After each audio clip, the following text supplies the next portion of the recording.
Hi, I'm Amanda Morrall, Personal Finance Editor with Interest.co.nz, and this is another one of our double shot interviews. I'm pleased to have with me today Charles Drace, who's the manager of Socrates Fund Management Limited, which is the only specialist fund management with gold that deals in gold, bullion, and the companies that mine it. Welcome, Charles. Thank you, Amanda. So there's lots happening with gold these days. Yep. It is a form of insurance in times of crisis, and there's no end of crises these days. Now, when I interviewed you 3 years ago back in Christchurch, you were predicting that gold would hit between $3,000 and $5,000 US an ounce at the height of its cycle. And at the time, you were suggesting we might hit that cycle between 2015 and 2017. That's right. So to date, just to bring our readers up to speed, we're at about 1,700 US an ounce, I believe, and so that's about 2,100 Kiwi. The Deutsche Bank just forecast that they expect gold to hit $2,000 sometime next year. So what does your crystal ball tell you about gold? Well, if I had one, I would be on some Pacific island having this interview. But, do you still think we'll hit the highs of 5,000? Oh, yeah, I'm absolutely certain of it. And I would probably say closer to 7,500 now as the highs, but I would put it out further.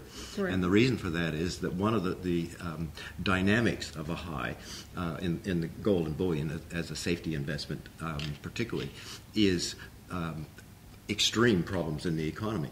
Right. And if you look at the long-term cycles, this cycle we're due to have a depression, and we've got everything we need to have one. Right? We've got the massive debt, we've got the imploding financial and economic world, and we've got governments who are totally without any clue of what to do about it.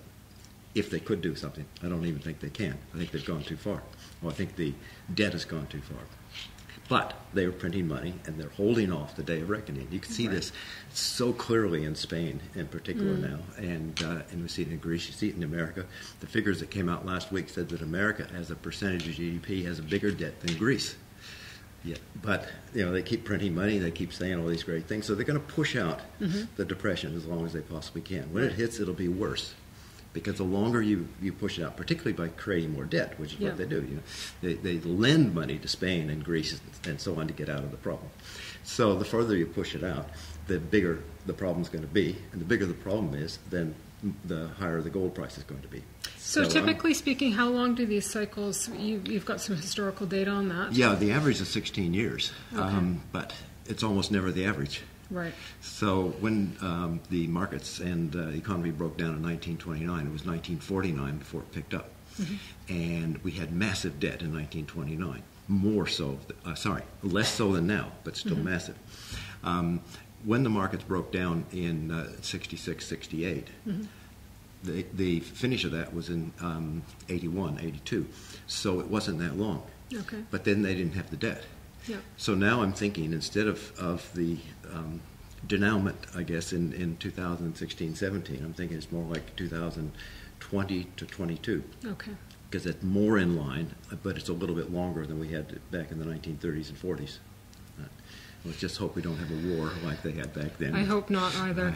So typically speaking, you've brought a chart, and I'll put one into the story after on, but we see a steady rise since 2000 here, and then they climb, and then they plateau, and then we've got a few drops in there. But ever since the last sort of plateau, we've on a steady climb.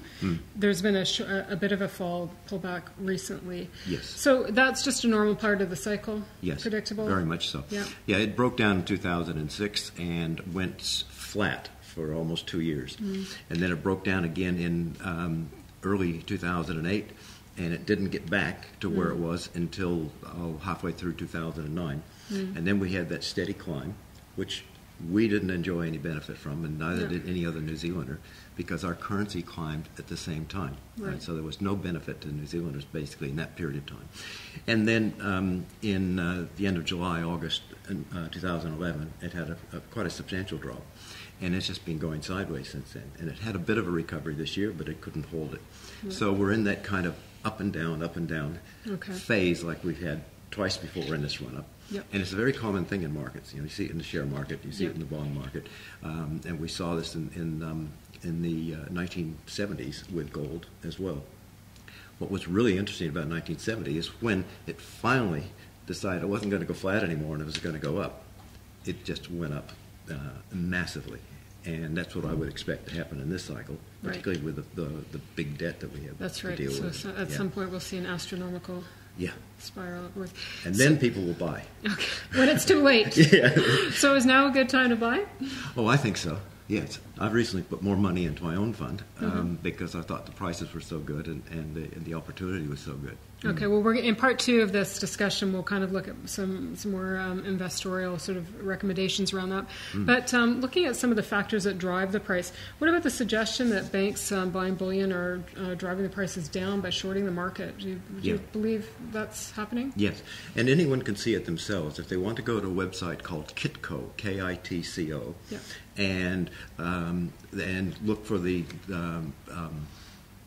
there's the historical and then the current. There's another word they use, but it's the daily prices. We'll put those links up in our story as well, so people can find them quite easily. Yep. And it gives you 3 days charts, and you'll see at least once a week and sometimes twice a week they'll go in and they'll short it massively.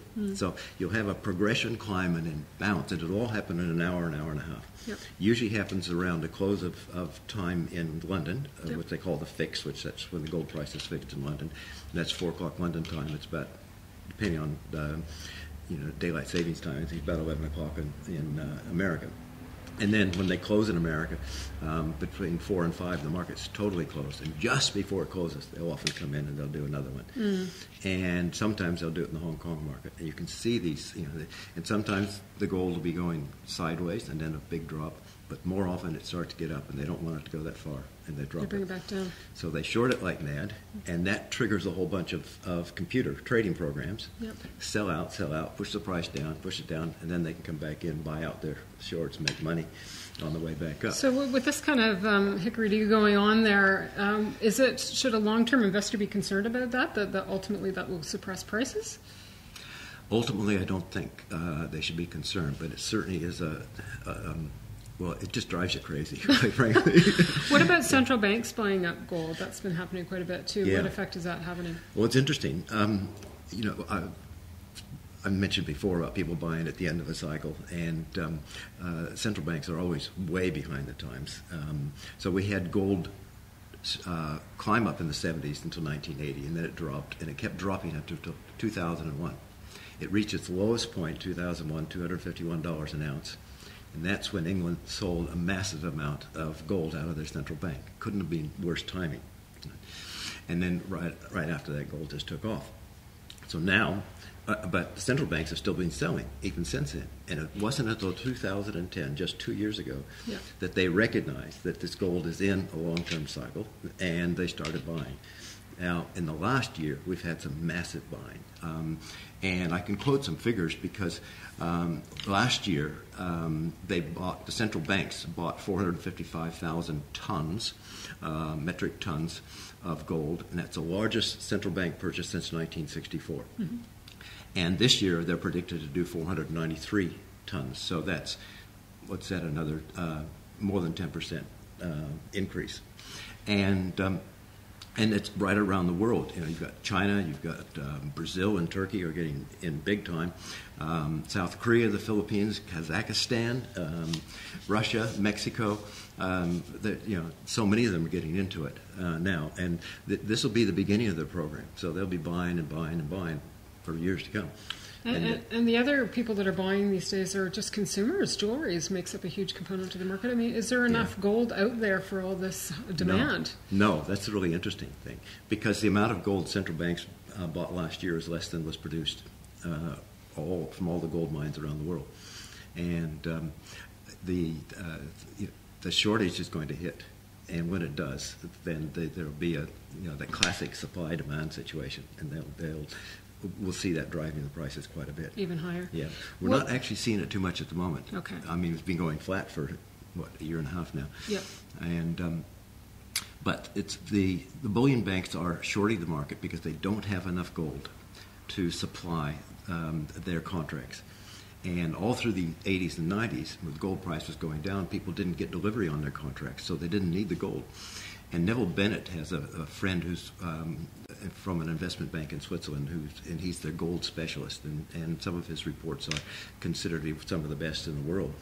And last time I looked at the figure was the end of 2010, but they had 6%. The four major bullion banks had 6% of the gold that they said they had. So and they would have made those contracts when gold was $600, $700, $800 an ounce, and now they happen to buy it at $1,600 or $1,700. So if they can drive the price down even for a short period of time, even like a couple hours, then it gives them an opportunity to cut their losses on that. And someday they're not going to be able to do that. They're not going to have the demand is going to go up so fast that they won't be able to, and so far that they won't be able to drive the price down. And then you won't have that limit like we have now. It's like a cap on the market now, the central banks. Right. And when that goes, then there won't be that particular thing holding it back. Yep. We don't have the central banks selling. We have them buying, so that cap's being removed. Yep. We're having inflation, but it's the government figures aren't showing it because they don't take petrol and food and those kind of things into consideration on their figures. Yep. So once the inflation gets widespread, then that'll be another cap that comes off, and people will start buying gold for inflation. Sounds like a perfect storm is brewing.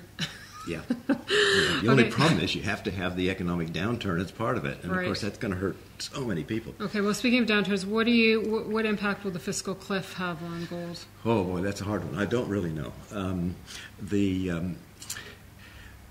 You get one lot of commentators to say that the Democrats and Republicans cannot afford to let the fiscal cliff happen, and I agree with that. That's my opinion. I'm not crystal ball gazing because no one really knows, but because at the moment they're really juggling for position and they're trying to push the other ones as hard as they can. If they did for some reason refuse a compromise and let it happen, then it's going to knock several percent off GDP in America. That means America would slow down buying goods from Europe, China, New Zealand, everywhere, and it would go right across the world. I think that more likely is that they will come to a compromise and that they will agree on a few issues, and they'll put the rest off for another year or 2 years. And it really depends on how the market sees that, because the first thing is going to be a sigh of relief, probably. Oh, great, they've solved that problem. We don't have to worry about that. And you always get this, when the Central Bank of Europe makes a comment about how, Spain, how they're going to save Spain or something like that, everyone breathes a sigh of relief, the market goes up. And then 3 or 4 days later, the analysts start to write about, oh, wait a minute, we actually haven't solved this problem at all. In fact, because we haven't solved it, it's going to be worse in a year's time. And I think that will probably have a very negative effect on the market. But it won't have that negative effect on the economy. Right. So I think that's the only way it can go, because if they don't come to some kind of terms, the risk is so high, and they're going to be blamed for it. So no matter how much pontificating they do now. Yeah, but you think this ultimately will all bode well for the gold investor? Well, yeah, but probably not right away. Particularly if you have that sigh of relief. Well, people did pull out of gold and they'd go into shares and say, well, we don't have to worry anymore. All right. Well, we'll see what happens. It's a bit of a roller coaster these days, isn't it? Charles Drace, thank you very much for joining me. Charles Drace is fund manager with Socrates Fund Management in Christchurch. I'm Amanda Morrall, personal finance editor with interest.co.nz.